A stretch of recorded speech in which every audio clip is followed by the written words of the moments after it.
যার কোনো কি নেই, অংশ নেই, এটি হচ্ছে বিন্দু। যার কোনো অংশ নেই তাকে বিন্দু বলে। বিন্দুর শুধু অবস্থান আছে, দৈর্ঘ্য প্রস্থ উচ্চতা ভেদ কিছুই নেই, সেটাকে বিন্দু বলে। অর্থাৎ যার কোনো অংশ নেই তাই বিন্দু। রশ্মি, রশ্মি হচ্ছে রশ্মির কোনো নির্দিষ্ট দৈর্ঘ্য নেই বন্ধুরা, রশ্মির নির্দিষ্ট কোনো দৈর্ঘ্য নেই, যা নির্দিষ্ট কোনো দৈর্ঘ্য নেই এবং একটি মাত্র প্রান্তবিন্দু আছে তাকে রশ্মি বলে। অর্থাৎ প্রান্তবিন্দু হচ্ছে শুরু, যার শুরু আছে কিন্তু শেষ নেই। এ আর বি একটা রশ্মি, এ বি একটি রশ্মি, এটা শুরু আছে কিন্তু শেষ নেই। যার শুরু আছে শেষ নেই, অর্থাৎ যার প্রান্তবিন্দু একটি, তাই রশ্মি। রশ্মির বৈশিষ্ট্য দিচ্ছি আমি।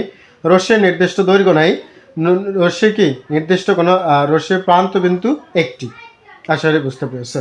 রেখাংশ, রেখাংশ শব্দটাকে যদি আমরা ভাঙি তাহলে হবে রেখার অংশ। রেখাংশ শব্দটাকে বাংলা আমরা কি পাবো? রেখার অংশ।